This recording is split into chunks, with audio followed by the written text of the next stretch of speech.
యోగ వాసిష్టం లీలా ఉపాఖ్యానంలో యుద్ధ భాగాన్ని గురించి మనం మాట్లాడుకుంటున్నాం.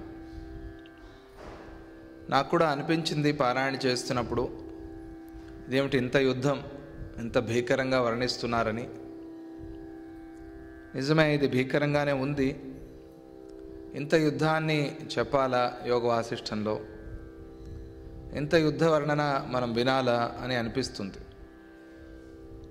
ఒకానొక నవరాత్రిలో అమ్మవారి కథల్ని చెప్తూ స్వామీజీ వారు అన్నారు, అమ్మవారు అనగానే మనకి కాళికామాత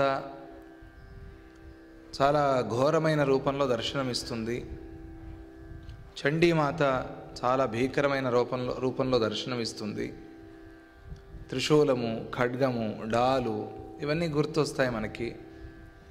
కాళీ అమ్మవారైతే మరీ ఘోరంగా ఖండించిన రాక్షసుల శిరస్సుల్ని చేతిలో పట్టుకుని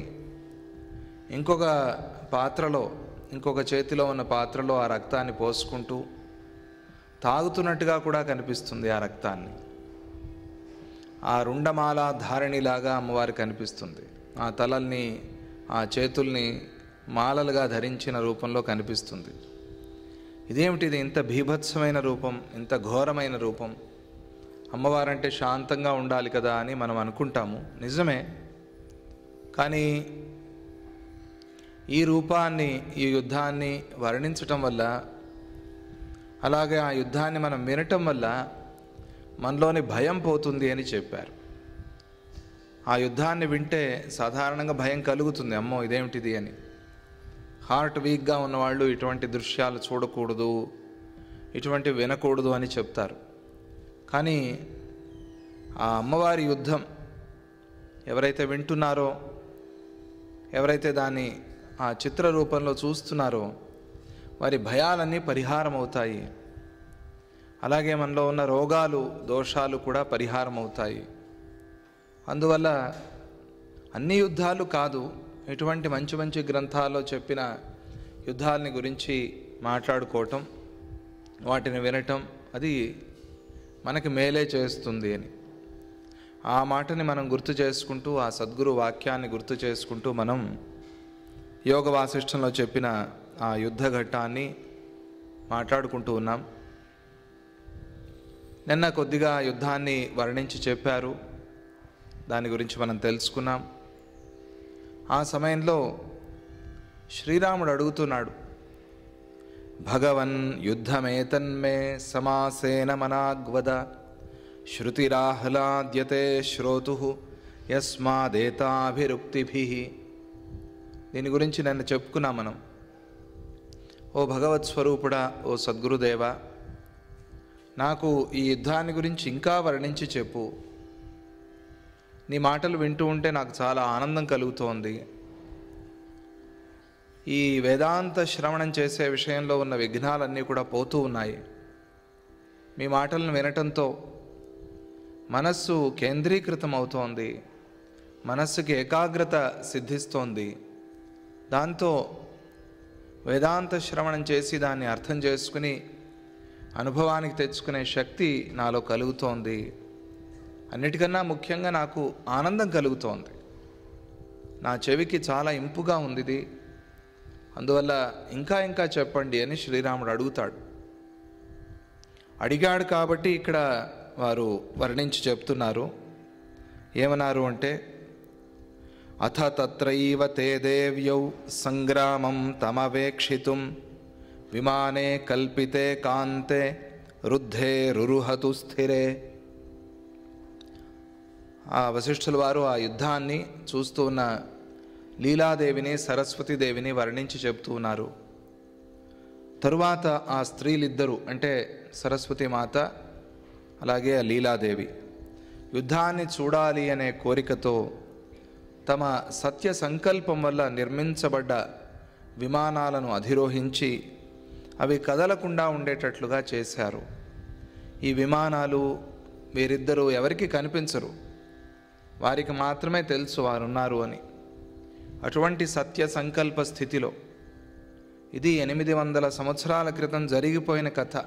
సంవత్సరాలు కదా, 800 జన్మలు 800 జన్మల క్రితం జరిగిపోయిన ఆ దృశ్యాన్ని వీళ్ళు మళ్ళీ చూస్తున్నారు.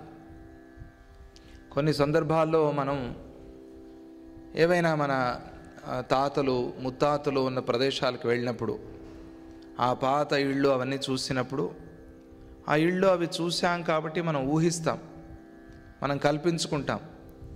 ఇక్కడ ఈ ప్రాంతంలో, ఈ ఇంటిలో, ఈ బావి దగ్గర, ఈ చెట్టు దగ్గర మా తాతగారు, మా అజ్జి, మా నాన్నమ్మ, మా బామ్మ, మా ముత్తాత ఇలా ఉన్నారేమో అని ఊహిస్తాం. ఎలా కలిగింది ఆ ఊహ? అక్కడికి వెళ్ళి ఆ దృశ్యాన్ని ఎంతో కొంత చూశాం కాబట్టి. కానీ ఇక్కడ ఆ దృశ్యం చూడటము లేదు, ఆ దృశ్యం ఎదురుగా కనిపించటము లేదు. ధ్యానంలో 800 జన్మల వెనక్కి వెళ్ళి చూస్తున్నారు. అది విశేషం. ధ్యానంలో వెళ్ళి చూశారు అంటే అర్థం ఏమిటి అంటే, మనం జగత్తుని మిథ్యా అని చెప్పుకుంటున్నాము, సృష్టి అంతా కూడా మిథ్యా అని చెప్పుకుంటున్నాము. సృష్టి మిథ్యో అవునో కాదో అది వేరే విషయం తర్వాత. కానీ మనకు ప్రధానమైంది, మనకు ముఖ్యమైనది ఏమిటి అంటే జనన మరణాలు మిథ్యా అని మనకు తెలియాలి. అది మనకు ముఖ్యం. అలా తెలియటం వల్ల ఏమవుతుంది అంటే మన బాధ, మన దుఃఖం దూరం అవుతాయి. అది మాత్రమే కాదు, దానివల్ల మనం సత్య దర్శనం చేస్తాం, బ్రహ్మ దర్శనం చేస్తాం. జనన మరణాలు అసత్యాలు అంటే కానీ మనకి బ్రహ్మ సత్యం అనేది తెలియదు. జనన మరణాలు సత్యం అనుకుంటే ఇదే మన లిమిట్. ఇక్కడే మనం ఒక గీత గీసుకుని, ఒక కాంపౌండ్ గీసుకుని ఇక్కడే ఉండిపోవాల్సి వస్తుంది. దీన్ని దాటి వెళ్ళాలి అంటే మనం ఆ జనన మరణాల్ని అసత్యమని తెలుసుకోవాలి. ఇక్కడ లీలాదేవి, సరస్వతీదేవి ఇద్దరు చూడండి, ధ్యానంలోకి వెళ్ళి అప్పుడెప్పుడో 800 జన్మల క్రితం జరిగిందని చూడటం మాత్రమే కాక, ఏదో కలలో టీవీలో చూసినట్టుగా చూడటం కాదు. అప్పుడెవరో రికార్డ్ చేసి పెట్టారనుకోండి, దాన్ని మనం చూస్తాం టీవీలో. కానీ కొన్ని సందర్భాల్లో మనకి ఆ భావం కలుగుతుంది, కానీ అన్ని సందర్భాల్లోనూ కలగదు. టీవీలో చూస్తున్నప్పుడు లేదా దాన్ని ఆ వార్ని ఒక సినిమాలాగా చూసామనుకోండి, ఆ యుద్ధాన్ని, కొన్ని సందర్భాల్లో మాత్రం మనస్సు ద్రవిస్తుంది. అది ఏ సన్నివేశమైనా సరే అది మనకు సంబంధించింది అని అనిపించినప్పుడు మనస్సు కరుగుతుంది. అన్ని సమయాల్లోనూ అలా అనిపించదు మనకి. ఏమిటి కారణం అంటే అది ఒక బొమ్మ, ఇది ఎప్పుడో జరిగిపోయింది, ఇది ఇప్పుడు నిజం కాదు అని మన మనస్సులో ఉంది. కానీ ఇక్కడ లీలాదేవికి అలా కాదు. ఆమె అందరినీ ముట్టుకోగలదు. ఆమె అక్కడ జరుగుతున్నది ప్రత్యక్షంగా చూస్తోంది. అక్కడ వచ్చే ఆ వాసనలన్నీ తాను అనుభవిస్తోంది, ఆ దృశ్యాలన్నీ తాను చూస్తోంది, ఆ శబ్దాలన్నీ తనకి వినిపిస్తున్నాయి. కానీ ఒక్కటే ఇక్కడ ఉన్న విశేషం గుర్తుంచుకోవాల్సింది మనం ఏంటంటే, వారు మాత్రం లీలాదేవిని చూడలేకపోతున్నారంత. మరి ఇదంతా సత్యంగా చూస్తూ ఉన్నా కూడా లీలాదేవి ఆ సరస్వతీమాత అనుగ్రహంతో, ఆ శ్రద్ధ వల్ల, భక్తి వల్ల ఇది మిథ్యా అని తెలుసుకుంది. అందుకనే ఈ యుద్ధాన్ని వర్ణిస్తూ ఉన్నారు. ఇప్పుడు చూస్తోంది, ఇప్పుడు అనుభవిస్తోంది, కానీ అది సత్యమా? కాదు, అది మిథ్య. ఇది మిథ్యా అని తెలిపేందుకోసం ఆ యుద్ధాన్ని అంతగా వర్ణించి చెప్తున్నారు. ఇది మిథ్యా అని తెలిసేందుకోసమే కదా లీలాదేవి అక్కడికి ప్రయాణం చేసి వెళ్ళింది. ఈ యుద్ధం సత్యం అనుకుని అయ్యో లేదా నా భర్త యుద్ధంలో ఏమైపోతాడో అని భయపడటానికి కాదు అక్కడికి వెళ్ళింది. ఎందుకు వెళ్ళింది? 800 జన్మల క్రితం ప్రయాణం చేసి ఎందుకు వెళ్ళింది? అంత పూర్వానికి ఎందుకు వెళ్ళింది అంటే సత్యాన్ని తెలుసుకునేందుకు వెళ్ళింది. అంటే ఇదంతా కూడా, ఈ యుద్ధ వర్ణన అంతా కూడా మనకి సత్యాన్ని తెలిపేందుకే ఉపయోగపడుతుంది. అందువల్ల ఈ యుద్ధాన్ని గురించి మనం ఇక్కడ మాట్లాడుకుంటున్నామని అర్థం చేసుకోవాలి. వశిష్ఠులు వారు చెప్పారు, ఆ ఇద్దరు కూడా విమానాల్ని ఎక్కి అవి కదలకుండా చేసి ఒక చోట నిలబడ్డాయి విమానాలు. ఆ విమానంలో ఉండి ఆ యుద్ధాన్ని చూస్తున్నారు. ఇది కొద్దిగా భీకరమైన యుద్ధమే, అలాగే వర్ణించి చెప్పారు. మనం అక్కడక్కడ మాత్రం శ్లోకాలు చెప్పుకుంటూ దాని అర్థాన్ని తెలుగులో చెప్పుకునే ప్రయత్నం చేద్దాం. అప్పుడు శత్రుపక్షం వాడైన భటుడు భయం లేని మనస్సుతో ఆయుధాలతో కొడుతూ ఉండగా లీలాదేవి భర్త అయిన విదూరథుడు అది చూసి సహించలేక పర్వత చర్యలపై రాళ్లు పడే విధంగా శత్రుపక్షం వాడిన భటుడిని ముద్గరాలతో కొడుతూ ఉన్నాడు. ఈ దృశ్యాన్ని లీలాదేవి చూసింది విమానం నుంచి. మహాహలహలారావ భృంగీకృత ఘనధ్వని నిర్వికల్ప సమాధిస్థ ఇవైక ఘనతావశాత్. ఆకాశము పదునైన శస్త్రాల గుంపులతో నిండిపోవటంతో వాటి మెరుపు గీతలు కనిపిస్తూ ఉన్నాయి. అక్కడ ధనుస్సుల యొక్క టంకార ధ్వనులు, బాణాల యొక్క కణకణ ధ్వనులు వినిపిస్తూ ఉన్నాయి. కొన్ని ప్రదేశాలలో వీరుల యొక్క హుంకార ధ్వనులు వేసవి తరువాత మేఘాల గర్గర ధ్వనులను మీరి వినిపిస్తూ ఉన్నాయి. యోధుల కవచాల నుండి టంకార ధ్వని వినిపిస్తోంది. వాటి నుండి నిపురవలు ఎగిసి పడుతూ ఉన్నాయి. పైకి లేస్తున్న కత్తులు పక్షులలాగా కనిపిస్తూ ఉన్నాయి. ఆ కత్తులు ఒకదానికి ఒకటి ఢీకొని ముక్కలవుతూ ఉన్నాయి. వీరుల యొక్క బాహువులు అనే వృక్షాలు కదలటం వల్ల ఆకాశం అడవిలాగా కనిపిస్తోంది. బాణాల యొక్క శబ్దానికి విమానాలలో ఉన్న స్త్రీలు భయపడి అరుస్తూ ఉన్నారు. వాళ్ళు సూక్ష్మ రూపంలో ఉన్నారు. వాళ్ళు ఈ దృశ్యాన్ని చూడలేక అరుస్తున్నారు. దాన్ని కూడా లీలాదేవి చూసింది, వినింది. 4 దిక్కులలోనూ పెద్ద కోలాహలము చెలరేగి మేఘధ్వని తుమ్మెదల రొదలాగా ఉన్నది. నిర్వికల్ప సమాధిలో ఏకరసమైన పరమాత్మ ఒక్కడే కనిపిస్తూ సమాధిలో బాహ్య శబ్దాలు వినిపించకుండా ఉండటం అనేది నిర్వికల్ప సమాధి. మనం నిర్వికల్పం, సవికల్పం అని వింటూ ఉంటాం. యుద్ధంలో కూడా, యుద్ధ వర్ణంలో కూడా వాటి రెండింటినీ తీసుకొచ్చి చెప్పారు. ఇక్కడ నిర్వికల్ప సమాధి అంటే ఏమిటి అంటే మనం అభ్యాసం చేయాలి. ధ్యానంలో కూర్చున్నప్పుడు మౌనం అంటే ఏమిటి? మాట్లాడకుండా ఉండటం అనేది కష్టపడి సాధించవచ్చు. నోరు కట్టేసి మాట్లాడకుండా ఉండటం. మాటలు వేరే మాటలు రాకుండా ఉండాలి కాబట్టి ఏం చేయాలి? మంత్రం చెప్పుకోవాలి. మంత్రం చెప్తే వేరే మాటలకి మనస్సు పోదు కాబట్టి మంత్రం చెప్పాలి.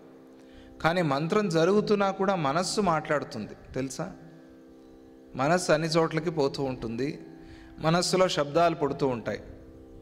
అప్పుడేం చేయాలి అంటే మనస్సుని ప్రాణాయామంతో కేంద్రీకృతం చేయాలి. మనస్సుని కట్టడి చేసేందుకు ఒకటే ఉపాయం. ఏమిటది? ప్రాణాయామం. ప్రాణాయామం చేస్తే మనస్సు ఆ ప్రాణాయామం మీదకి వెళ్తుంది. ప్రారంభంలో ఆ ప్రాణాయామంలో వచ్చే శబ్దాలు కూడా వినిపిస్తాయి మనకి. లేదా ఈ ప్రాణాయామంలో మనస్సు లగ్నమయ్యి అప్పుడప్పుడు శబ్దాలు వినిపిస్తూ ఉన్నా కూడా క్రమక్రమంగా శబ్దాలు వినిపించని స్థితికి వెళ్తాం. ఏదైనా పెద్ద శబ్దం వచ్చిందనుకోండి, అప్పుడు మళ్ళీ మనస్సు వింటుంది. అప్పుడు మళ్ళీ ఆ చెవికి ఆ శబ్దాలు వినిపిస్తాయి. వెంటనే ఉలిక్కిపడి లేస్తాం. అందుకనే ఏకాంత ప్రదేశంలో కూర్చోవాలి అని చెప్తారు ధ్యానానికి. శబ్దాలు ఉన్న చోట, గొడవలు ఉన్న చోట కూర్చోరాదు. అక్కడ శబ్దాలు వస్తే కోప్పడరాదు. ఇది చాలా ముఖ్యం. కొన్నిసార్లు శబ్దాలు వచ్చాయి, ఏవో వినిపించాయి, ఇంట్లో ఎవరో గొడవ చేశారు, అప్పుడు కోప్పడకూడదు. కోప్పడితే మనం చేసిన సాధనలో 40%, 40% వెళ్ళిపోతుంది. కోపం లేకుండా మనం చేసే సాధన మనం చేయాలి. అసలు కూర్చోవటమే ఏకాంతంలో కూర్చోండి. కొన్నేవో శబ్దాలు వస్తాయి, పర్వాలేదు, వాటి గురించి పట్టించుకోవద్దు.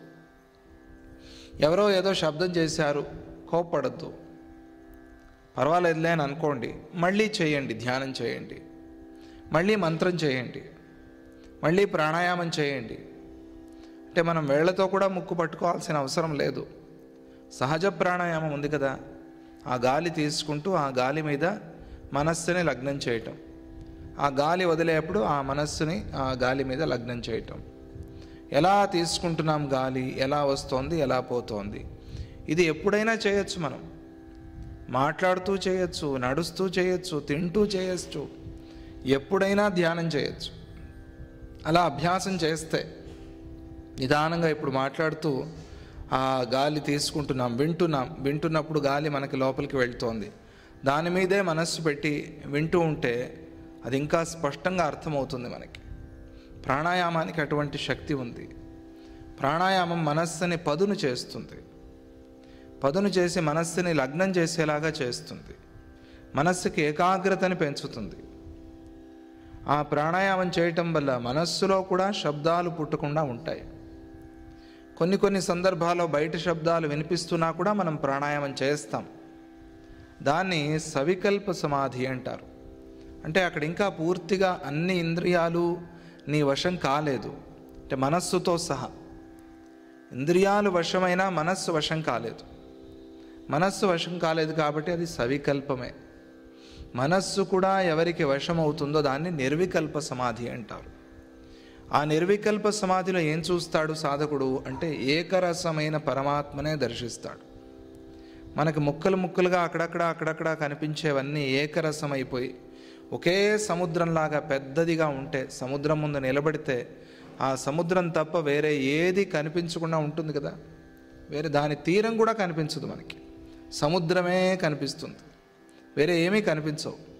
అలా నిర్వికల్ప సమాధిలో ఏకరసమైన పరమాత్మనే దర్శిస్తాడు కాబట్టి వాడు బయట ప్రపంచాలకి ఇంద్రియాల్ని పోనివ్వడు.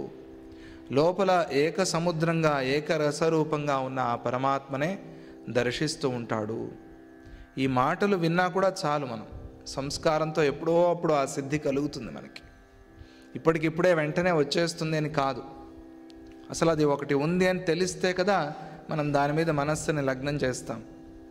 అందువల్ల ఈ యుద్ధ ఘట్టంలో కూడా నిర్వికల్ప సమాధితో వర్ణిస్తూ ఉన్నారు. అది నిర్వికల్ప సమాధి. ఇతర ధ్వనులు వినిపించకుండా ఉన్నట్లుగా యుద్ధధ్వనులు తప్ప ఇతర ధ్వనులేవి వినిపించకుండా ఉన్నాయి. సమాధి స్థితిలో, నిర్వికల్ప సమాధి స్థితిలో ఏ ధ్వనులు వినిపించవు. వాడి మానసికమైన ధ్వనులు కూడా వాడికి వినిపించవు. అంటే మనస్సులో కూడా శబ్దాలు ధ్వనులు పుట్టడం ఆగిపోయింది. అటువంటి స్థితిలో ఉన్నాడు నిర్వికల్ప స్థితి, నిర్వికల్ప సమాధి.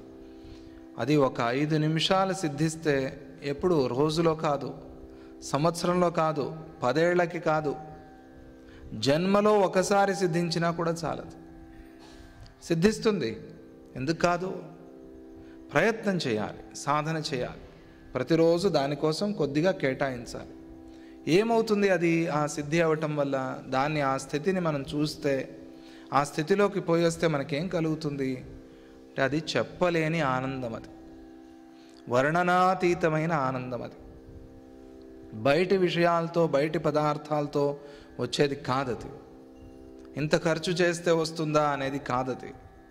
దానికి కావాల్సింది నీ శ్రద్ధ, భక్తి, నీ సమయము, నీ మీద ఉన్న గురుకృప. అంతే, అదే ప్రధానం. నీ సమయాన్ని నువ్వు కేటాయిస్తే గురుకృప నీకు కలుగుతుంది, గురువు అనుగ్రహం నీకు కలుగుతుంది. నువ్వు సమయాన్ని ఎప్పుడైతే కేటాయించలేదో అప్పుడు గురుకృప నీకు కలగదు. కొద్దిగా సమయాన్ని కేటాయిస్తూ రావాలి, అప్పుడు అది నిదానంగా మనకి సిద్ధి అవుతుంది. అటువంటి నిర్వికల్ప సమాధిలో వేరే ధ్వనులు వినిపించినట్టుగా ఇక్కడ కూడా యుద్ధ ధ్వనులు తప్ప వేరే ధ్వనులు వినిపించటం లేదు అని చూడండి ఆయన వర్ణన. ఎక్కడ నిర్వికల్ప సమాధి, ఎక్కడ యుద్ధరంగం, ఇవి రెండింటినీ ముడివేసేశారు. అది ఆయన గొప్పతనం, అది ఆయన తెలివి. వాల్మీకి మహర్షి అట్లా వర్ణించి మనకి ఆ యుద్ధంలో కూడా నిర్వికల్ప సమాధిని గుర్తు చేశారు. మహావీరుడు శ్రీరాముడు యుద్ధంలో కూడా ధ్యానమే చేశాడు. ఆయన బాణం ఎప్పుడూ గురి తప్పలేదు. ఎలా సాధ్యమైంది అది అంటే యుద్ధంలో కూడా ధ్యానంలో ఉన్నాడు ఆయన. అది ఎట్లా సాధ్యం అంటే అది తెలుసుకోవాలి, ఎవరికి వాళ్ళకి అనుభవానికి రావాలి. అంటే ఏ పని చేస్తున్నా కూడా మనం ధ్యానంలో ఉండగలము, అది అభ్యాసం చేసుకుంటే.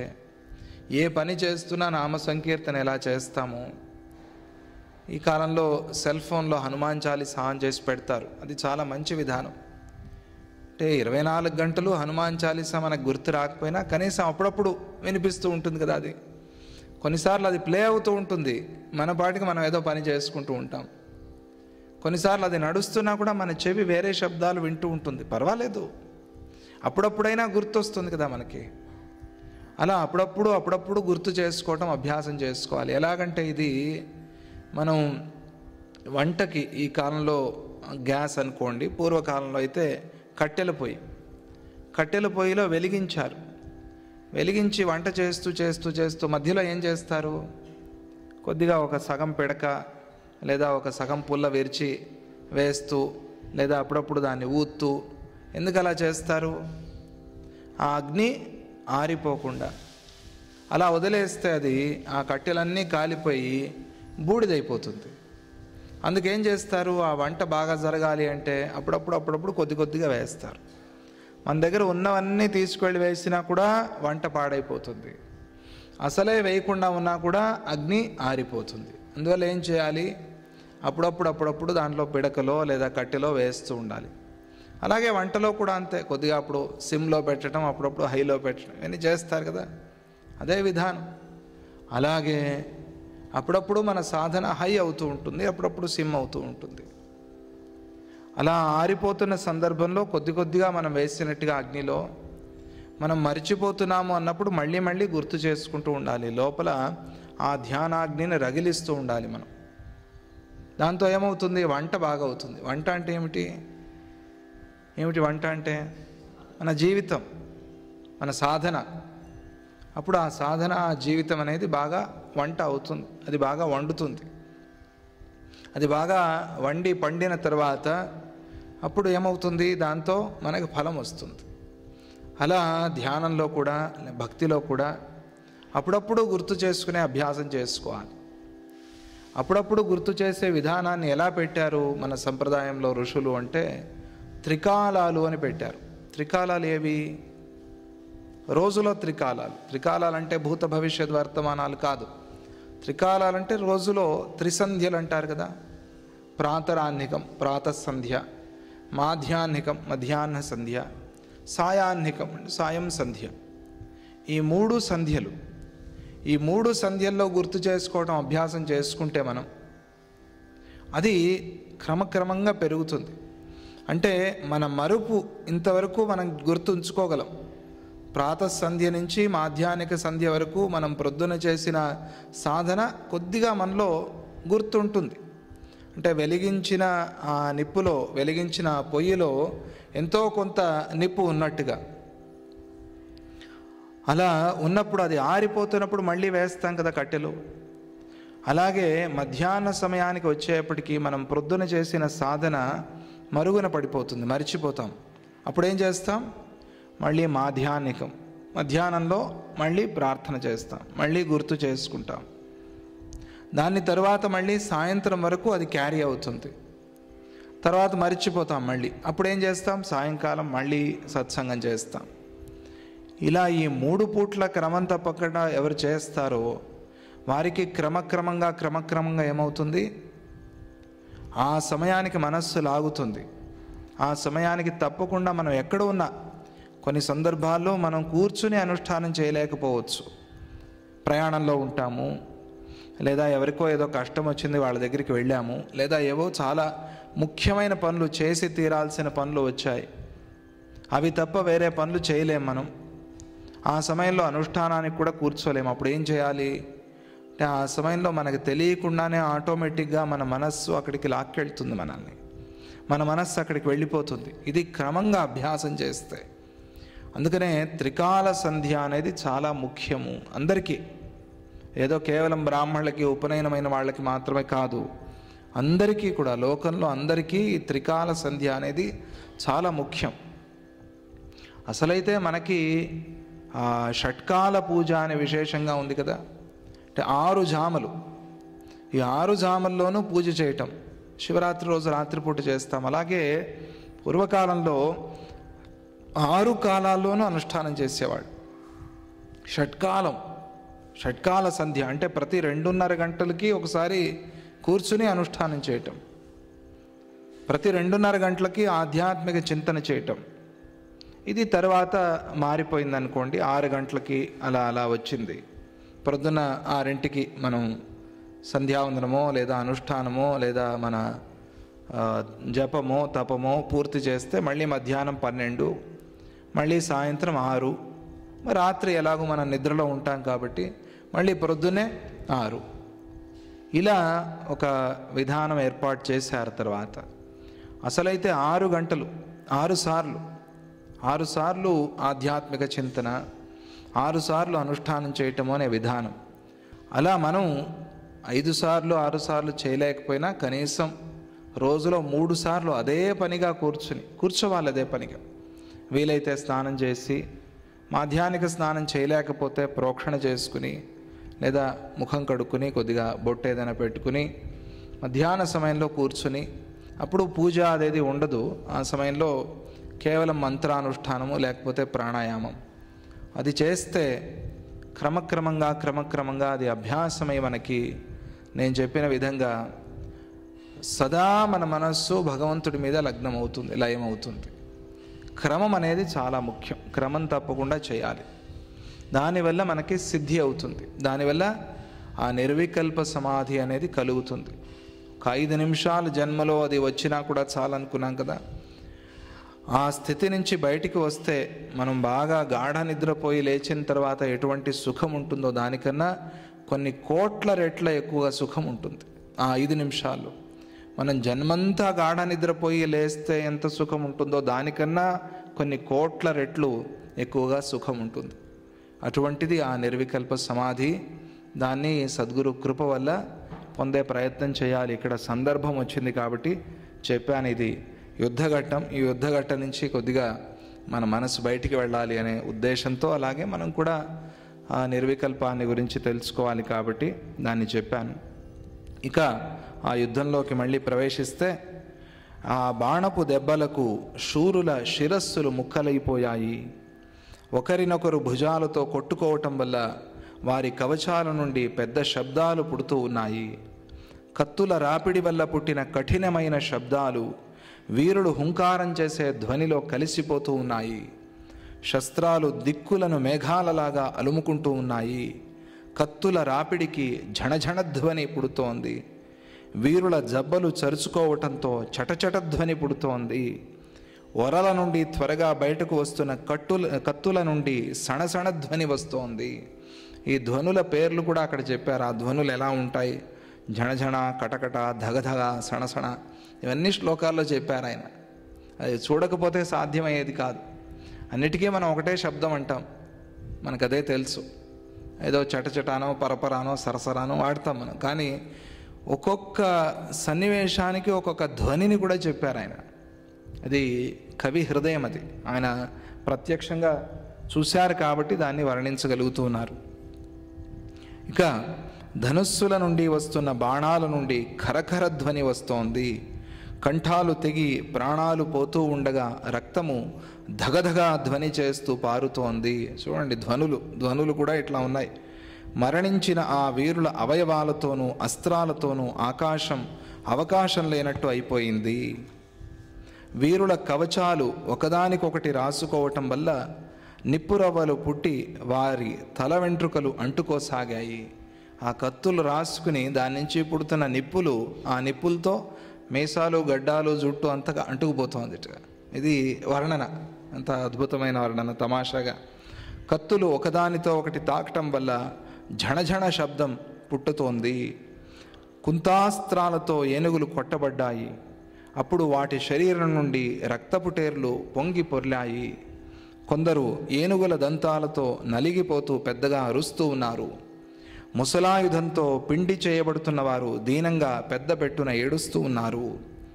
వీరుల శిరస్సులనే పద్మాలు తెగిపోయి ఆకాశంలో ప్రకాశిస్తూ ఉన్నాయి. తెగిన చేతులు ఆకాశంలో పాముల్లాగా కనిపిస్తున్నాయి. మేఘాలు దుమ్ముతో కప్పబడిపోయాయి. ఆయుధాలు పోగొట్టుకున్న వారు జుట్లు పట్టుకుని యుద్ధం చేస్తున్నారు. ఇంకొక చోట కొందరు గోళ్లతో గుచ్చుకుని శరీరావయవాలను చీల్చుకుంటున్నారు. ఇంకొక ప్రదేశంలో మల్లులు కేకలు వేస్తూ బాహుయుద్ధం చేసి గెలుస్తున్నారు. మదపుటేనుగులు గాయపడి కింద పడిపోయినప్పుడు బలహీనులు వణుకుతూ నేలకూలసాగారు. రథచక్రాలు వెళ్లే రహదారుల్లో రక్తం ప్రవహించసాగింది. దుమ్ము పైకి లేచి ఆకాశంలో పొగమంచులాగా కనిపిస్తోంది. ఆయుధాలు తళతళా మెరుస్తూ ఉన్నాయి. మేఘధ్వనులు సైన్యం చేసే ధ్వనులతో కలిసిపోతున్నాయి. మృత్యువు వికటాట్టహాసం చేస్తూ జీవులను నములుతున్న విధంగా అక్కడ కనిపిస్తోంది ఆ దృశ్యము. పెద్ద కొండలలాగా ఉన్న ఏనుగులు ఘీంకరిస్తూ మేఘధ్వనుల యొక్క గర్వాన్ని నాశనం చేస్తున్నాయి. చక్రము మొదలైన ఆయుధాలతో ఆ ప్రదేశమంతా నిండిపోయింది. పర్వతంలాగా యోధుల చుట్టూ బాణాలనే సాలెగూడు అల్లుకుని పోయి ఉంది. వీరులు ఎగురవేసిన పతాకాలు మొదలైన వాటి వల్ల మేఘాలనే వల సృష్టించబడి ఉంది. క్షేపణీయంత్ర నిర్ముక్తాలైన శిలాచక్రాల తాకిడికి ఆగలేక పక్షులు ఎగిరిపోతున్నాయి. ఇదంతా ఆ యుద్ధ వర్ణన. ఎంత భీకరంగా ఘోరంగా ఉంది ఆ యుద్ధమని. మరణ వ్యగ్ర కృత్తాంగ యోధా క్రందాతి గర్ఘర కుఠారఘాత సంఘాత విదలన్ మస్తకవ్రజ. ఛేదించబడిన అవయవాలు గల భటులు మృత్యుభయంతో ఏడుస్తూ ఉన్నారు. గొడ్డలి దెబ్బలకు సైనికుల తలలు ఎగిరిపోతూ ఉన్నాయి. కత్తులను పైకెత్తి చాలాసేపు అలాగే ఉంచటంతో ఆకాశంలో చుక్కలు ఉదయించినట్లుగా కనిపిస్తోంది. బలంతో శక్తి మొదలైన ఆయుధాలను ప్రయోగించటం వల్ల వాటి వ్రేటుకు గాయపడిన ఏనుగులతో భూమి నిండిపోయి ఉంది. ఆ యుద్ధ భూమి రణరంగం ఎట్లా ఉంటుంది అని కంటికి కట్టినట్టుగా వర్ణించి చెప్తారు మనకి. భేతాళ స్త్రీలు సైనికులపై ముద్గరాలను విసరసాగారు. పైకి ఎత్తబడిన తోమరాస్త్రాలు తోరణాలలాగా ఉన్నాయి. భుషుండాస్త్ర ప్రయోగంతో పైకి ఎగిరిన కత్తులు కేశాలలాగా కనిపిస్తూ ఉన్నాయి. కుంతాస్త్రాల కాంతి దావాగ్నికి దహించబడుతున్న వెదురు వనంలాగా ఉంది. రాజులు తమ సైనికుల యొక్క పరాక్రమాన్ని, నైపుణ్యాన్ని చూసి మెచ్చుకుని గౌరవిస్తూ ఉన్నారు. శూలాలతో మరణించిన వారిని చేపట్టాలి అని అప్సరసులు ప్రయత్నిస్తూ ఉన్నారు. గదా అనే మంచులో కేయూరాలను ధరించిన భటుల యొక్క ముఖపద్మాలు వాడిపోతూ ఉన్నాయి. ప్రాసాలతో మర్దించబడుతున్న సైనికులు మూర్ఛపోతూ ఉన్నారు. రంపాలతో సైనికులు, గుర్రాలు, ఏనుగులు ముక్కచెక్కులవుతున్నాయి. క్షేపణీయంత్ర ముక్త శిలలతో రథపతాక వృక్షాలు నలిగిపోతూ ఉన్నాయి.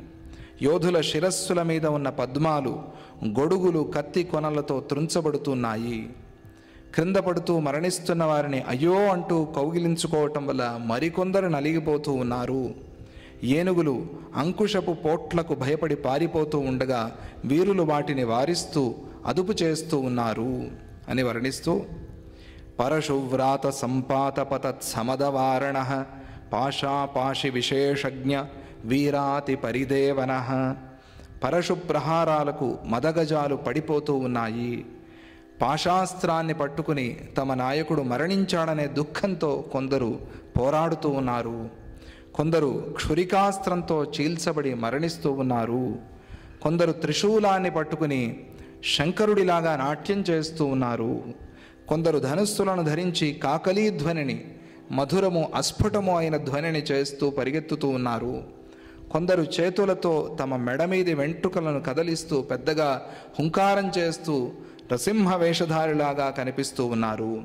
కొందరు మల్లులు విసిరే పిడిగ్రుద్దులకు నలిగిపోతూ ఉన్నారు.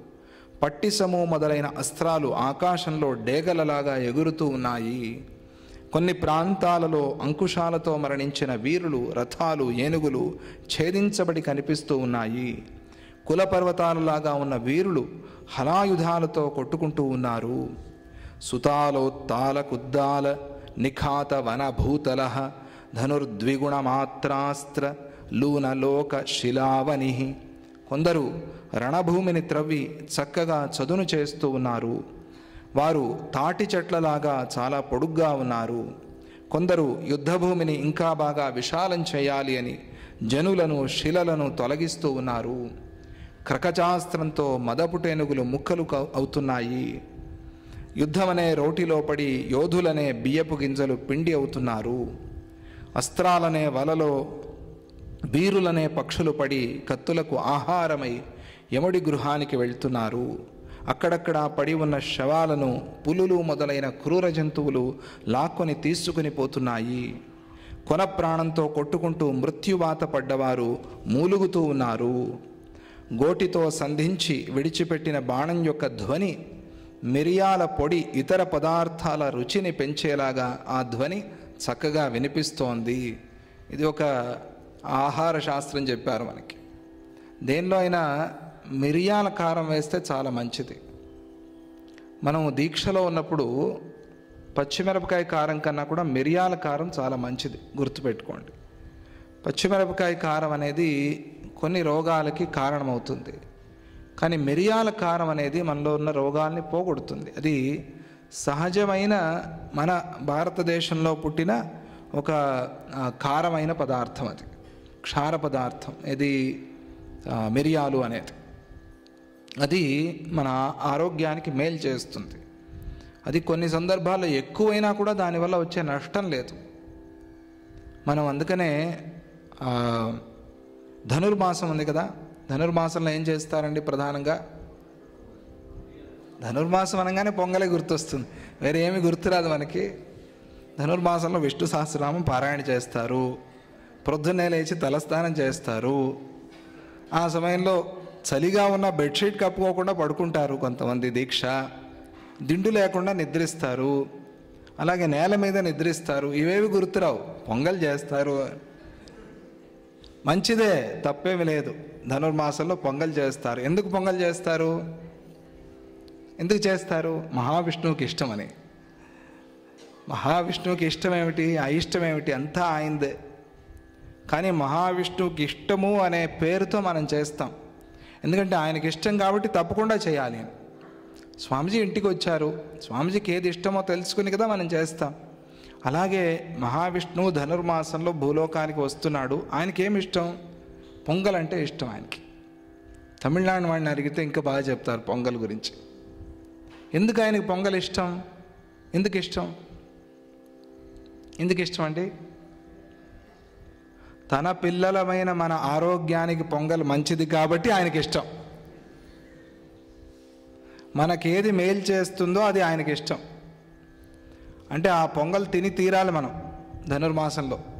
ఆ చలిలో ప్రొద్దునే లేచి తలస్నానం చేసి హాయిగా గంధమో కుంకుమో ఏదో విభూతో ఏదో పెట్టుకుని అలా ఏదైనా విష్ణు ఆలయానికి వెళ్ళి 1, 3, 9 లేదా 18, 108 ఎన్నో ప్రదక్షిణలు చేసి మన శక్తి అనుసారంగా బాగా అలిసిపోయి ఉంటాం, కాసేపు అక్కడే కూర్చుని ఏదైనా పారాయణ చేసి ఆకలిగా ఉంటుంది. అప్పుడు ఆ వేడి వేడి పొంగల్ దొరికితే ఆహా, మామూలుగా అంటారు నా స్వామి రంగా అని, అక్కడ నా స్వామి రంగా గుర్తొస్తుంది. స్వామి రంగా అందుకే పుట్టింది. ఆహా, ఆ పొంగల్లో ఉందండి సంతోషం. వేడి వేడి పొంగల్ అక్కడ దొరికితే, అది కూడా దొన్నలో కాకుండా చేతిలోనే వేయించుకుని ఆ నెయ్యి అట్లా కారుతూ ఉండగా దాన్ని బకబగా తింటే ఆహా, ఆనందంగా ఉంటుంది. అవునా కాదా? ఎందుకు అంటే అది మన ఆరోగ్యానికి చాలా మంచిది. ఏం వేస్తారు పొంగల్లో? ప్రధానమైనది మిరియం. అది అట్లా కొంచెం తెల్లగా పసుపచ్చగా అట్లా కనిపిస్తూ ఉంటుంది ఆ పొంగల్. దాంట్లో నల్ల నల్లగా ఈ మిరియాలు కనిపిస్తూ ఉంటే ఆహా, ఆ కాంబినేషనే అద్భుతం కదా. ఒక పాల సముద్రంలో అలా అలా కృష్ణుడిలాగా, అది కూడా ఉందండి దాంట్లో. పాల సముద్రంలో కృష్ణుడు ఆడుకుంటున్నట్టుగా ఇది ఆ మిరియాలు. తెల్లటి పొంగల్లో మిరియం ఎట్లా కనిపిస్తుంది? కృష్ణుడే నల్లనయ్యలాగా. ధనుర్మాసంలో ఆ కృష్ణుడిని గుర్తు చేసేది మిరియం, మరీచ్యం అంటారు దాన్ని.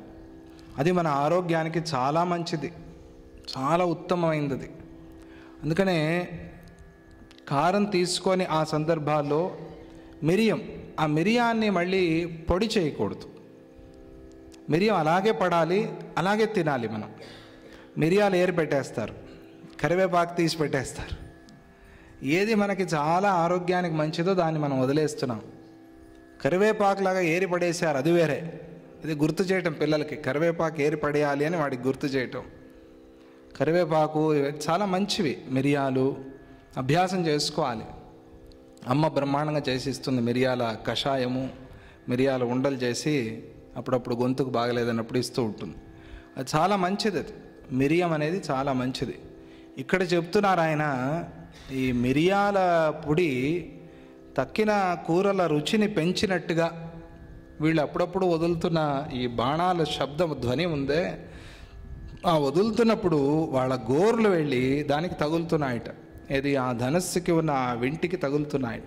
తగిలి ఒక ఛణ్ ఛణ్ ఏదో శబ్దం వస్తోంది. ఆ శబ్దం అన్ని శబ్దాల కన్నా అందంగా ఉందిట. అది వర్ణించటం ఆయన. అంటే అక్కడే మనకి ఆ మిరియాల గొప్పతనాన్ని కూడా చెప్తూ, ఆ యుద్ధంలో కూడా ఏదో కొద్దిగా మనకి విషయాన్ని చెప్పాలి అనుకున్నారు. సందర్భం వచ్చింది కాబట్టి పొంగల్ గుర్తు చేసుకున్నాం మనం. ఆ పొంగలు తర్వాత ఇంకొకటి ఉంది, దాని ఏదో అంటారు, ఇంకొక పొంగల్, కట్టె పొంగల్. అది తెలుసా మీకు? మామూలు పొంగల్ ఒకటి, కట్టె పొంగల్ ఒకటి. ఈ రెండు విశేషంగా చేస్తారు. ఆ పేరు వింటే నవ్వొస్తుంది నాకు. దానిలో కూడా అంతే అండి, చాలా మంచి కాంబినేషన్ ఉంది. అది బాగుంది. మనం లలితా సహస్రనామం టైంలో చెప్పుకున్నాం. గుడాన్న ప్రీత మానస అన్నప్పుడు గుడాన్నం ఎట్లా తయారు చేయాలో కూడా చెప్తారు అక్కడ. ఆ గుడాన్నం అంటే పంచదారతో కాదు, అది బెల్లంతో తయారు చేసింది విశేషంగా. అది కూడా మంచి ఆ ఇక్షురసం అంటే ఆ చెరుకు రసంతో తీసిన బెల్లంతో తయారు చేసిన గుడాన్నం. ఆ గుడాన్నంలో అక్కడక్కడ కొబ్బరి అవన్నీ కొన్ని చెప్పారు, అది చాలా ముఖ్యమైనవి, మనకి అవి వేయాలి అని. దాన్ని గుడాన్నము అంటారు. దాన్నే మనం తీపి పొంగలు, కట్టె పొంగలు అని పిలుస్తున్నారు. ఇది కొంచెం, అది కొంచెం, లేకపోతే ఇది ఎక్కువ, అది కొంచెం. పిల్లలైతే అది ఎక్కువ, ఇది కొంచెం, అట్లా మన ఇష్టం. ధనుర్మాసంలో ఇది చాలా మంచిది. చూడండి, ఈ ప్రసాదం కోసమైనా మనం ఆలయానికి వెళ్తాము అని ఉద్దేశం. ధనుర్మాసం వచ్చింది, అందరికీ భక్తియో భక్తి. అబ్బా ఎంత భక్తి! ప్రొద్దునే మంచి నైవేద్యాలు దొరుకుతాయి అక్కడ.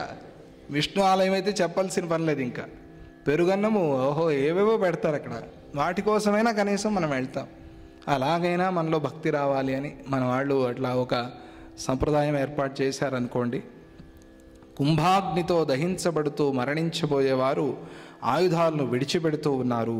కుంభాగ్ని అంటే ఏమిటి? పెద్ద పెద్ద ఈ మనం ఫిరంగులు అంటాం కదా, వాటిలో ఆ నిప్పును పెట్టి ఆ కుంభాన్ని వదలటం, లేదా ఆ కుంభాన్ని తిప్పి తిప్పి వదలటం. ఈ కాలంలో చాలా సీరియల్స్, సినిమాలు అన్నీ వస్తున్నాయి. బాహుబలి ఇదంతా వచ్చింది కదా ఈ మధ్య. చాలా దానిలో ఇవన్నీ ఎక్కడి నుంచి తీసుకున్నారు? అవన్నీ అంతా ఇక్కడి నుంచే. ఎట్లా వర్ణన చేసి చెప్పారు చూడండి. కుంభాగ్నితో దహించబడుతూ మరణించబోయేవారు ఆయుధాలను విడిచిపెడుతూ ఉన్నారు. సైన్యంలోకి విసిరివేయబడ్డ కుంభాగ్నితో కాలిపోయిన వారు ఆయుధాలను పారవేసి పరిగెత్తుతూ ఉన్నారు. కుంభాగ్నితో కొందరి అవయవాలు కాల్చబడి కళ్ళు కనిపించకుండా అయిపోయాయి. కొందరు సైనికులు కుండలతో విషపు నీటిని పోస్తూ ఉన్నారు. అంటే ఇది విషపు నీరు, దాంట్లో యాసిడ్, అది దాన్ని తిప్పి విసరటం, ఆ బాటిల్లో నింపి విసరటం యుద్ధాల్లో జరిగేవి. ఈ కాలంలో పాపం తెలియని అమాయకుల మీద, ఆడవాళ్ళ మీద ప్రయోగిస్తూ ఉన్నారు. క్రూరాత్మలు, పిశాచాలు, వాళ్ళు రాక్షసులు. ప్రేమ అట, అది ప్రేమ ఒప్పుకోలేదు కాబట్టి యాసిడ్ పోయటం. ఇదేమిటిది? అది ప్రేమనా? అది నాకు దక్కంది ఎవరికి దక్కకూడదు, ఇటువంటి మాటలు ఇవన్నీ. ఇది ఏమిటిది? కలి చాలా ఘోరమైంది అన్నారు. ఎందుకంటే రాక్షసులు ఉన్న కాలంలో కూడా ఇటువంటి పనులు చేయలేదు వాళ్ళు. నాకు దక్కలేదు అంటే యుద్ధం చేసి నేను దక్కించుకుంటానని యుద్ధానికి దిగాడు మహిషాసురుడు, శుంభ నిశుంభులు, వీళ్ళందరి కథ. నాకు యుద్ధం చేసి నన్ను గెలిస్తే నేను పెళ్లి చేసుకుంటాననింది అమ్మవారు. అయితే యుద్ధం చేస్తానని యుద్ధానికి దిగాడు. స్త్రీతో ఏమిటి యుద్ధం చేయటం అనలేదు. సరే, నీకు యుద్ధం కావాలి కదా, అయితే యుద్ధమే చేసి గెలుస్తాను. అలా అటువంటి రాక్షసులు ఉన్నారు. కానీ ఇటువంటి రాక్షసులు ఆ కాలంలో కూడా లేరు. వీళ్ళు ఘోరాతి ఘోరమైన రాక్షసులు. వీళ్ళకి ఎటువంటి లోకాలు వస్తాయో తెలియదు. అది వాళ్ళకి, అటువంటి వాళ్ళకి చాలా ఘోరమైన జన్మలు, ఘోరమైన నరకాలు. వాళ్ళకందరికీ సద్బుద్ధి రావాలి అని ప్రార్థన చేయాలి మనం అంతా. కలి ప్రభావం ఇది అంతా. చూడనివన్నీ చూడాల్సి వస్తుంది కలియుగంలో, చూడకూడనివన్నీ చూడాల్సి వస్తుంది. అందుకనే ఈ కలిలో మాత్రం జన్మ వద్దు అంటూ ఉంటారు. అటువంటివన్నీ మనం చూస్తాం. మనం చాలా ఘోరమైన పనులు ఇవన్నీ కూడా. అలా వాటిలో నింపి ఆ విషపు నీటితో ఆ యుద్ధంలోకి విసిరివేస్తున్నారు. దానితో శత్రువుల దేహాలు చీలిపోతూ ఉన్నాయి. నారాచవర్ష వరవారిద వీరపూర మత్తాభ్ర సంభ్రమ సంవృత్త కబంధబరిహి కల్పాంతకాల ఇవ వేగ వివర్తమాన మాతంగ శైలవలితో రణసంభ్రమోభూత్. ఆ యుద్ధరంగంలో వీరులనే మేఘాల నుండి బాణాలనే వర్షం కురుస్తూ ఉండగా మొండాలనే నెమళ్ళు నాట్యం చేస్తూ ఉన్నాయి. ఇంకా కొండల వంటి పరిమాణం గల ఏనుగులు అక్కడ తిరుగుతూ ఉన్నాయి. అందుచేత ఆ సమయంలో ప్రళయం వచ్చిందేమో అన్నట్లుగా అనిపించింది అని అక్కడ ఆ యుద్ధ వర్ణనని సమాప్తి చేస్తారు. దీంతో 33వ సర్గ పూర్తి అవుతుంది. తర్వాత ఇంకా కొన్ని సర్గల్లో ఈ యుద్ధమే వర్ణించబడుతుంది. ఇంత యుద్ధము, దీన్ని ప్రత్యక్షంగా చూస్తున్నా కూడా ఇది అంతా మిథ్య అనే భావన లీలాదేవికి స్పష్టంగా ఉంది. కాబట్టి ఆమె భయపడలేదు. అది కూడా ముఖ్యమైన విషయం. దాన్ని కూడా మనం తెలుసుకోవాలి. ఇంత ఎందుకు చెప్తున్నారు యుద్ధాన్ని అంటే, ఇది మిథ్య అని తెలియటం కోసం, ఇది భ్రమ, ఇది మాయ అని తెలియటం కోసం. ఇంకా చాలా సర్గల్లో ఈ యుద్ధాన్ని వర్ణించి తరువాత విషయం చెప్తారు. మనం ఒక అనుకూలం అంటే ఈ యుద్ధాన్ని వర్ణించే సందర్భంలో చాలా శ్లోకాలు, చాలా గ్రంథ భాగం అయిపోతుంది మనకి. అదొక అనుకూలం. నాకైతే అదొక అనుకూలం. ఎందుకంటే విషయం వచ్చిందనుకోండి, అక్కడ మనం విషయం చెప్పుకోవాలి. కొద్దిగా కొన్ని సందర్భాల్లో ఒక శ్లోకమే అవుతుంది ఒకరోజు, కొన్ని సందర్భాల్లో 5 శ్లోకాలు అవుతాయి ఒకరోజు. కానీ ఈ యుద్ధము ఇటువంటి వాటిలో రోజుకి ఒక 50 శ్లోకాలు, 100 శ్లోకాలు అయిపోతున్నాయి. కాబట్టి ఇక్కడ ఈ ఘట్టం కొంత తొందరగా మనకి నడుస్తుంది. లీలోపాఖ్యానం ఇది చాలా ముఖ్యమైనది, చాలా ప్రధానమైంది. అందులోనూ యోగ వాసిష్టంలో లీలోపాఖ్యానం చాలా ప్రధానమైంది. అందులో అందరికీ కావాల్సినట్టుగా విషయాలు ఉన్నాయి. యుద్ధాన్ని కూడా కొంతమంది వినాలి అనుకుంటారు, కొంతమందికి అది ఇష్టమైంది. కొంతమందికి రామాయణంలో, మహాభారతంలో యుద్ధ ఘట్టాన్ని వినాలి, ఆ అస్త్రాల పేర్లు అవన్నీ వినాలి అని కోరికగా ఉంటుంది. అవన్నీ కూడా చెప్పారు బాలకాండలో, తర్వాత అరణ్యకాండలో. అవన్నీ రికార్డు కూడా అయ్యాయి. మీరందరూ వాటిని వినండి. మనం సద్గురు స్వామిజీ వారి మాటని గుర్తు చేసుకుని ఆ యుద్ధాన్ని వినటంతో మనలోని రోగాలు, దోషాలు పరిహారం అవుతాయి అనే మాటని పట్టుకుని ఆ యుద్ధాన్ని, దాని వర్ణన గురించి ఈరోజు కొద్దిగా చెప్పుకున్నాం.